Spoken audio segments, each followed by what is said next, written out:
How these Slate numbers work can probably be best illustrated by studying a roll of colour test clips which accompany the rushes. We see here one day's work on checkmate by the second unit. First up, Slate 61, is the rook stealing the handset from the telephone booth. It's quite common for a second unit crew to shoot the more simple camera setups, which only require a few actors, so as to leave the main unit to cover the more involved and complicated scenes.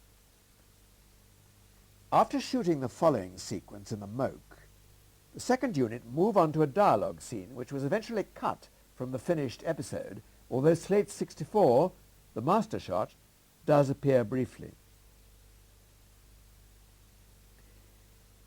These slates show the classic method of filming.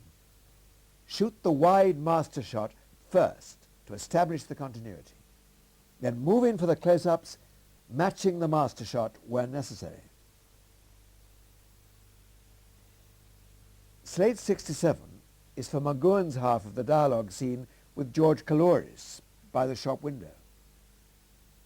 The master shot for this scene had already been shot by the first unit. With Slate 69, the second unit joined the main crew to cover extra angles for the chess match. Slate 72 covers the rook breaking ranks and declaring check.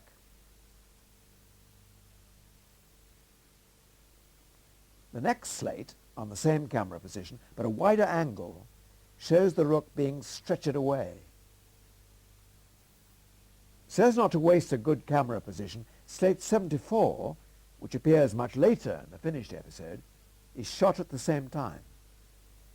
The balance of the chess match, apart from a couple of stock shots, was covered by the main unit. The penultimate day's setup, Slate 75, is outside the general stores, with Dennis Shaw, Ronald Rad, and McGowan. Finally, George Kaloris delivers his chess calls, which, as this piece of amateur film shows, was shot in Battery Square. These slate numbers are transcribed by the continuity lady onto her copy of the script. Seen here is Phyllis Townsend's copy of Fallout.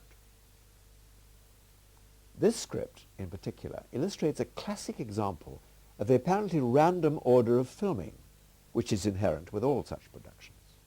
It took 459 setups to complete the episode.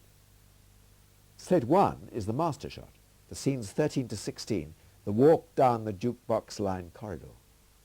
Slate 456, almost the last setup, is the master shot, covering the supervisor, the butler, and number 6 descending the lift shaft, which appears only a few shots before Slate 1 in the finished cut of the episode.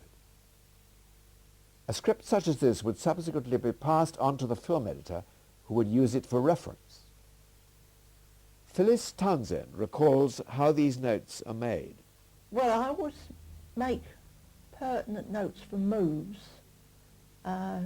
If sort of at the end of a bit of dialogue, an actor moves, or the camera moves even, sometimes it's easier for me to write it down right there on the script.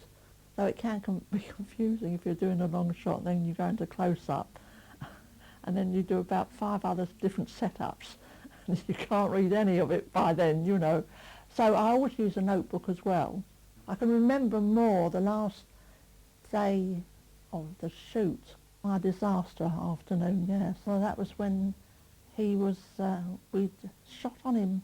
I think we'd only done 1 or 2 shots in the morning, and then we lined up after lunch, or just before lunch rather, we did the line-up, and I think we were already lit.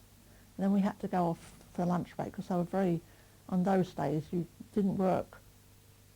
You worked you took the quarter, and if that was done, it was very religiously worked to. And we all rushed back to the set. So we were all ready to turn over. The actor walks on the set, action, and away Leo McKern goes and does his scene.